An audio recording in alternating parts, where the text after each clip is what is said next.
All right, here we go. We're going to videotape one more time. I'm going to start back where we actually did a little bit on Thursday, and then we're going to use this as our lesson on Friday. Now, let me go ahead and tell you, I'm going to tell you in class, you do need to take notes on this. I'm going to check notes for a daily grade. So make sure you watch this and you take some notes.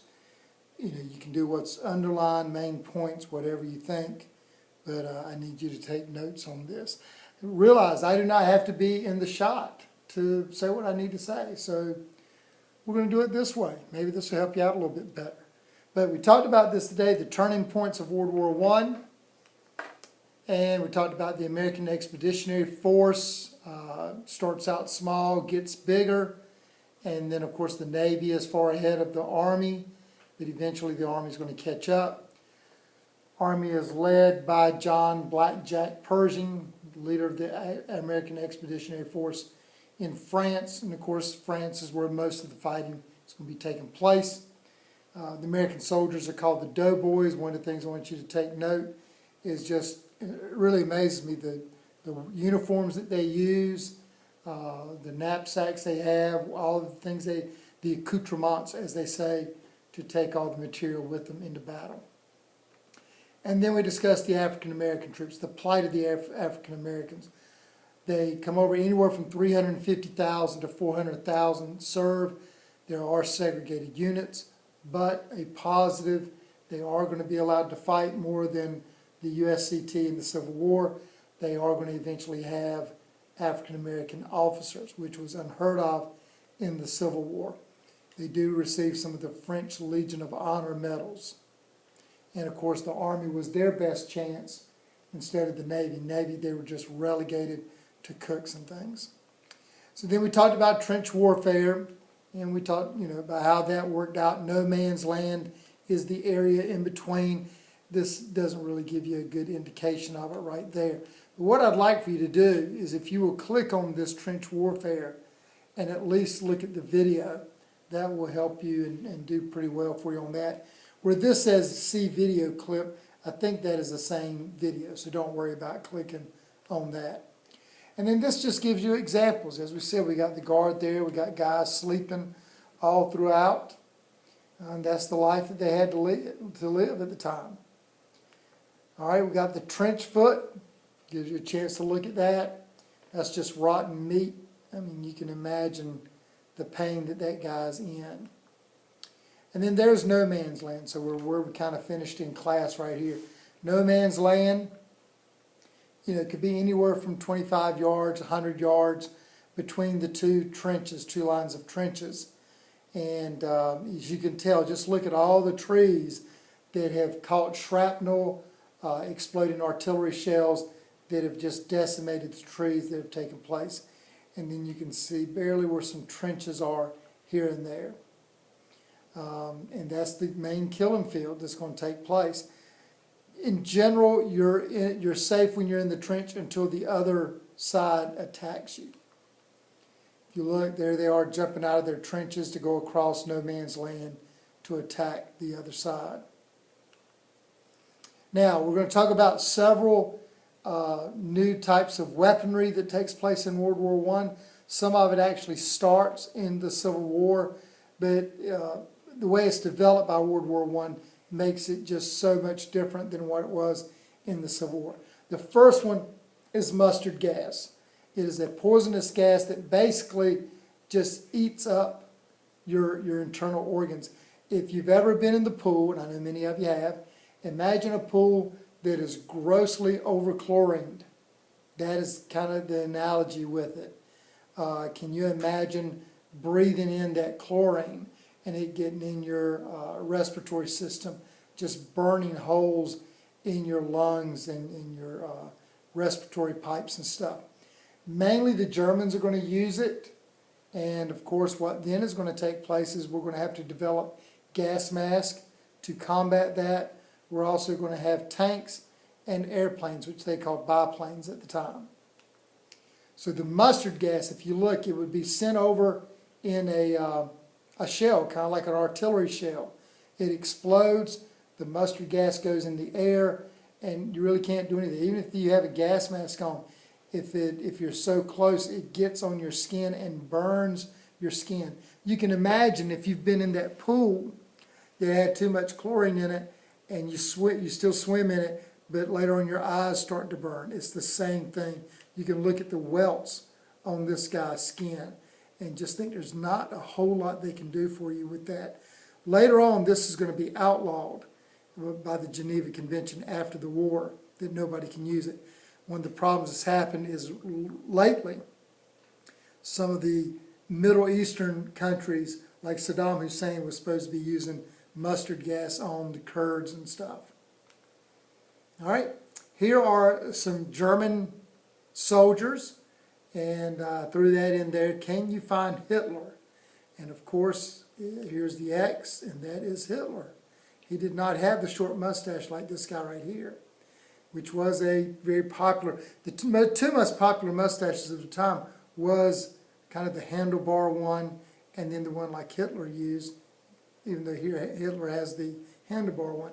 Now in World War I, Hitler is not an officer. He achieves the rank of corporal.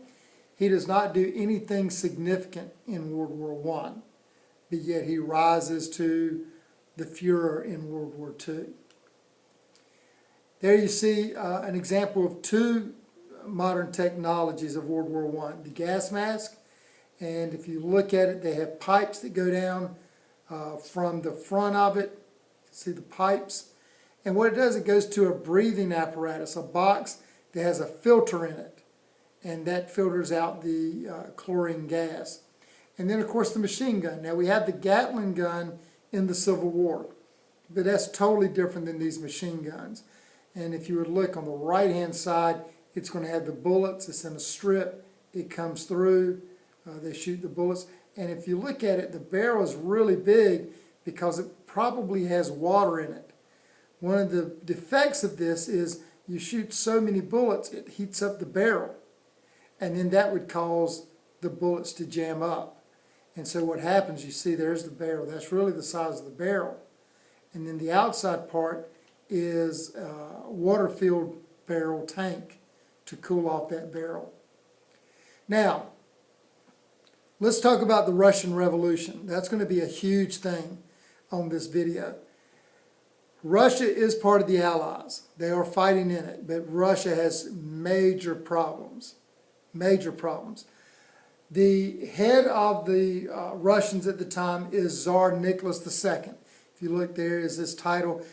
Usually I say C-Z-A-R. You can spell it two different ways. T-S-A-R, C-Z-A-R. When I was doing this, what I was looking at had T-S-A-R, so I went with it.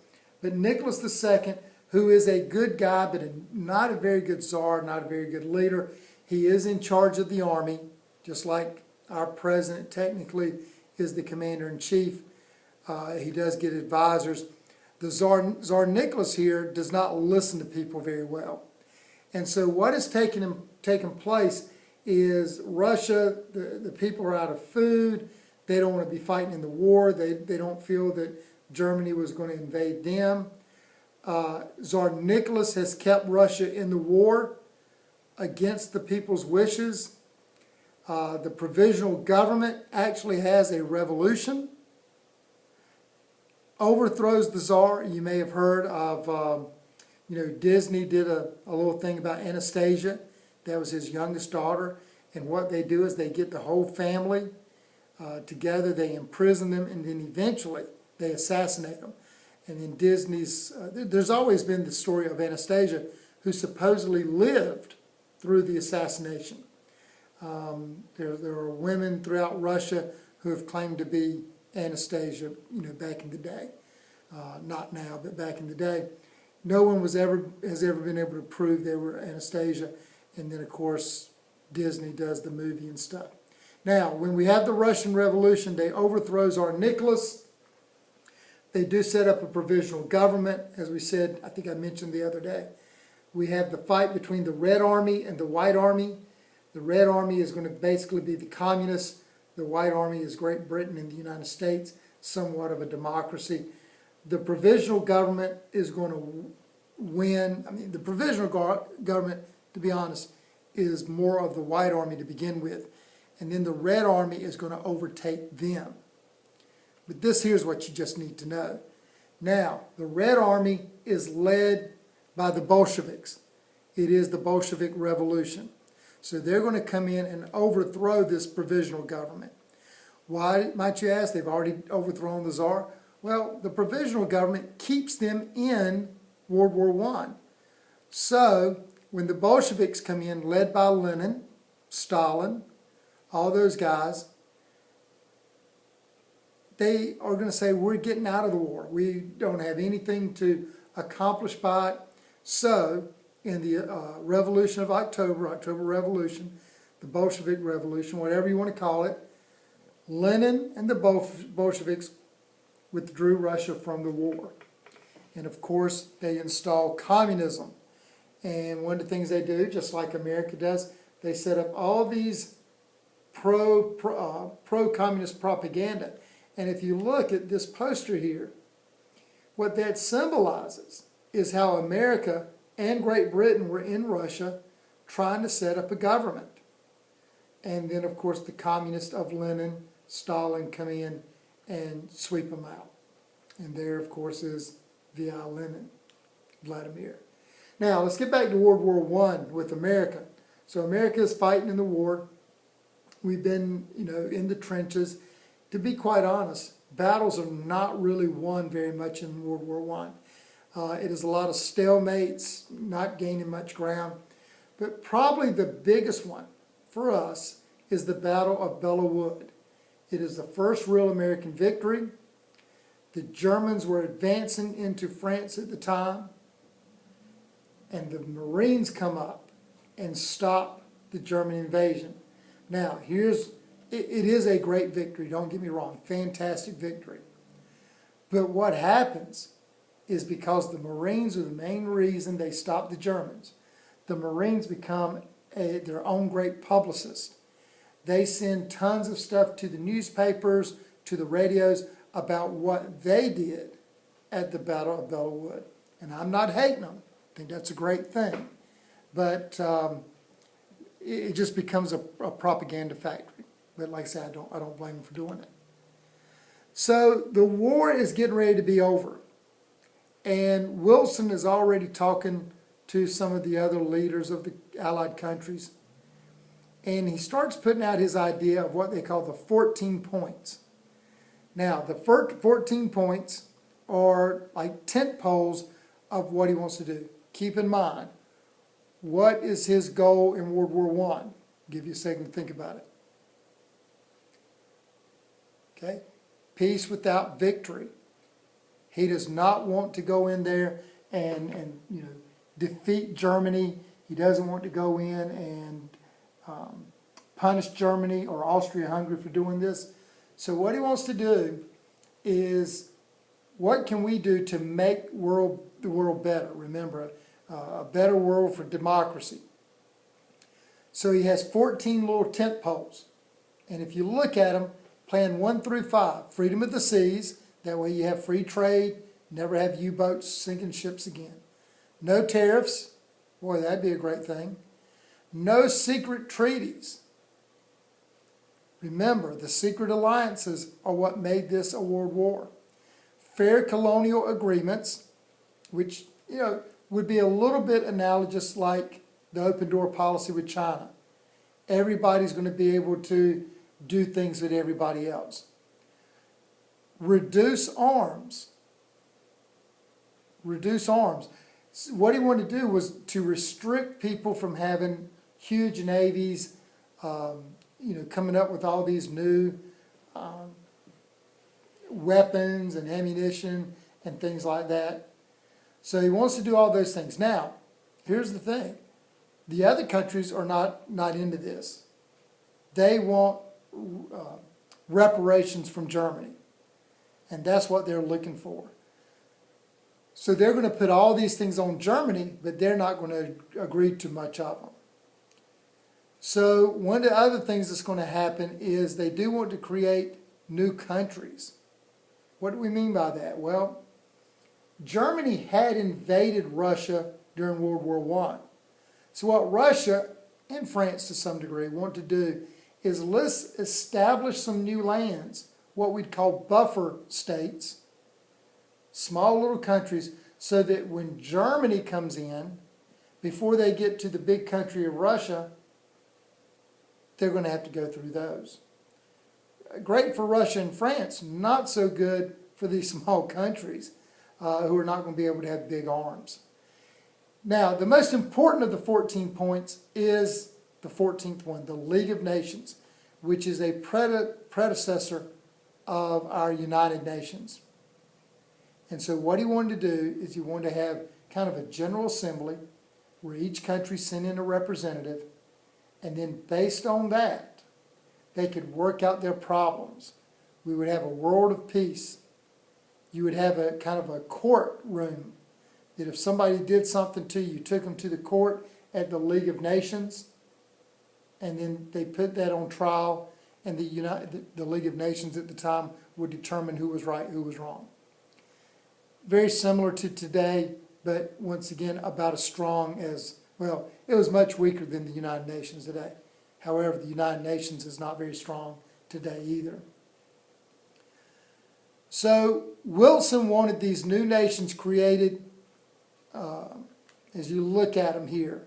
So these are the new nations that are going to be created, so that now if Germany ever invades, they would have to go through these countries first. Now, some of these countries are based on previous countries that have been there. You know, in Europe, one of the things that happens is that countries, unfortunately, come and go. And you look at Turkey right here. Turkey's been several different countries. You know, so we're going to set that up.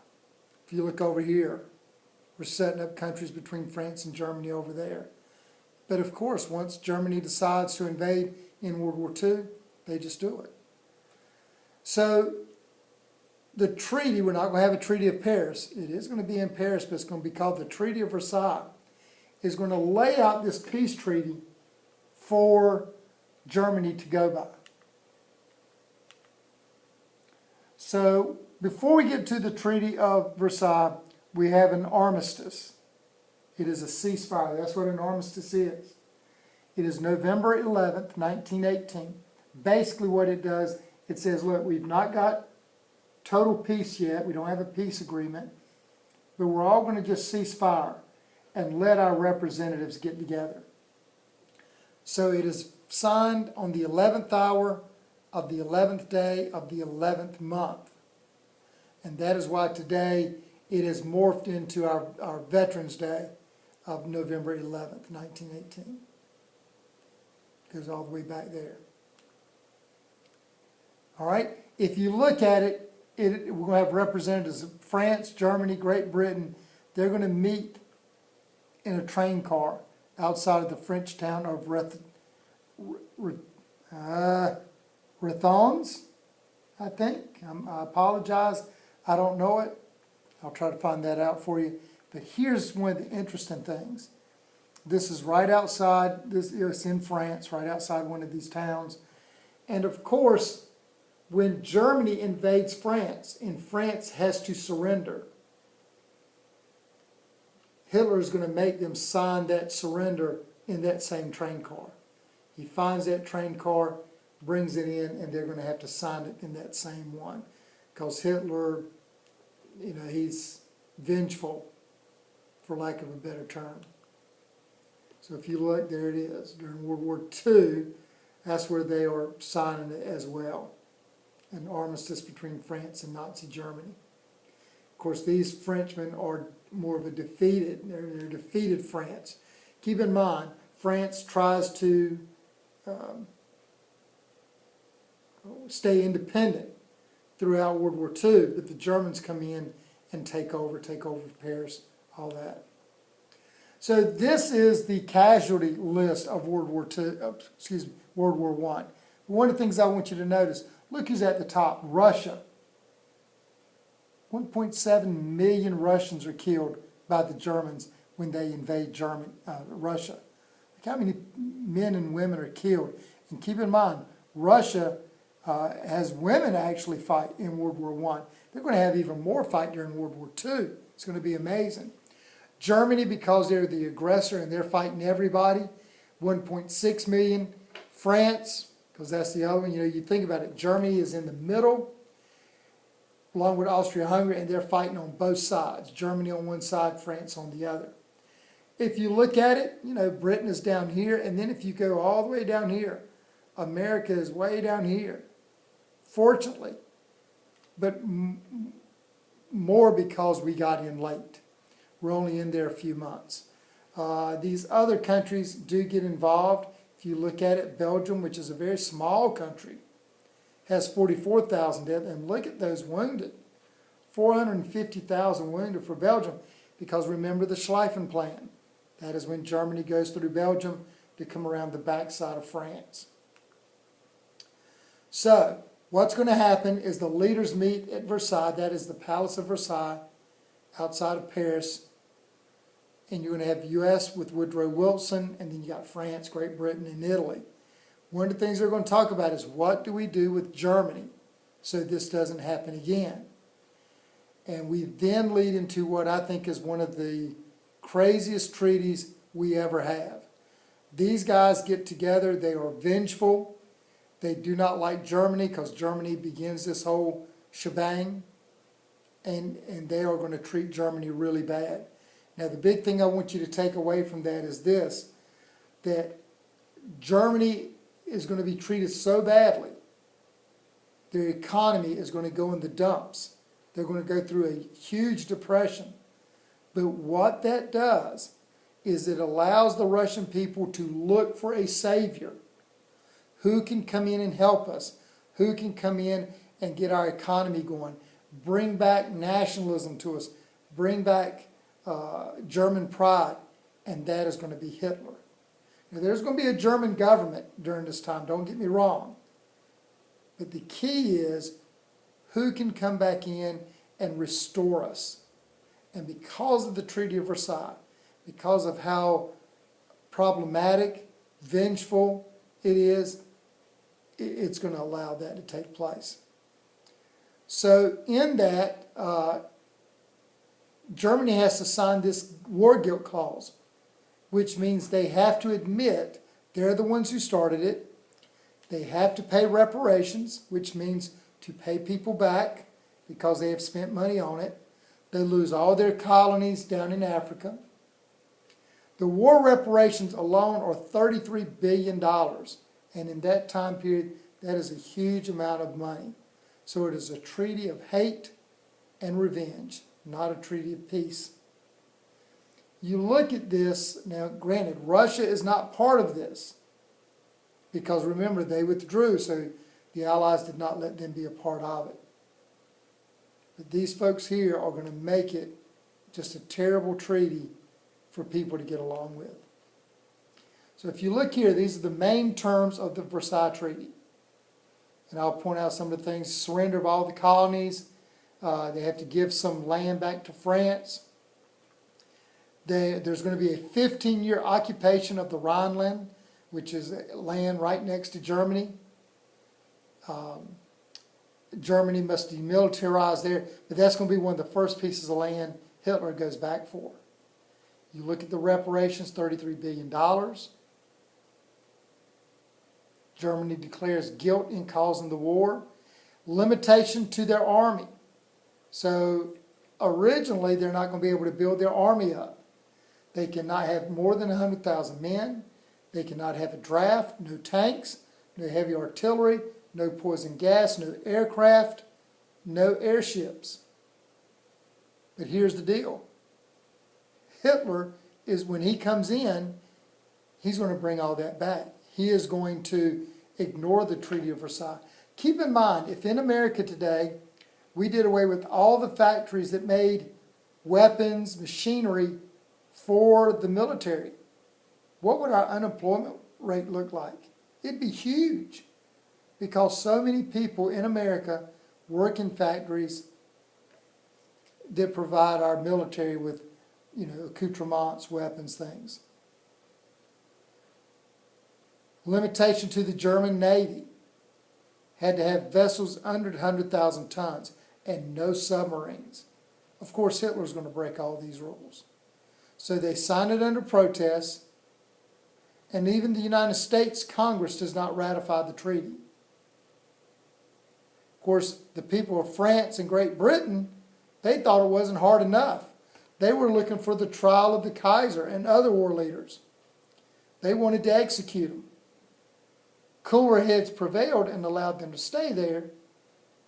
There are going to be changes in the government, not just with the Kaiser Wilhelm, but with other things coming in. So if you look at it, this is Germany and Austria-Hungary before, and then this is after 1919. You see how they take the land and just divide it up and make these other new lands, so that now whenever Germany is going to invade, they're going to have to go through them first. But, you know, the thing to look at, Germany does that. As a matter of fact, let's take Poland. In World War II, or the beginning of World War II, Russia and Germany are going to develop a peace treaty. And think about this peace treaty. It says that both of us can take Poland and split it up. And then we agree not to invade each other.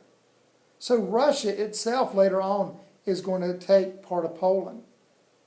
But now what's going to happen is Hitler, and we'll talk about this in World War II, is going to break that Nazi-Soviet non-aggression pact, invade Poland, and then invade Russia.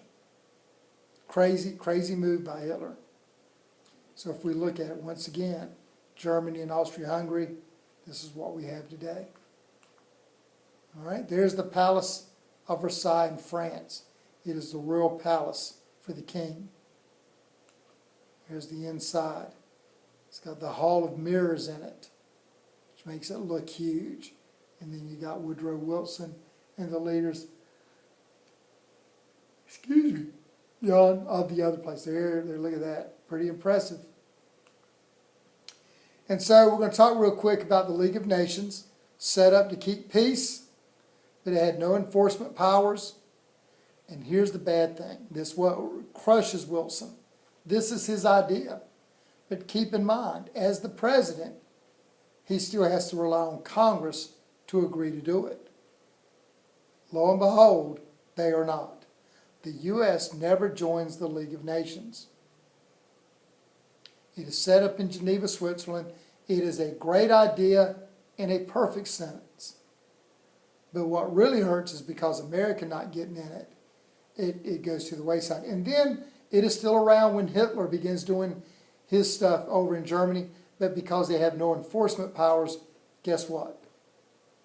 He can do whatever he wants to. At least today with the UN, if somebody does something, the UN uses like the military of the United States, the military of India. All right, we're going to stop right there. We'll get into the effects later on.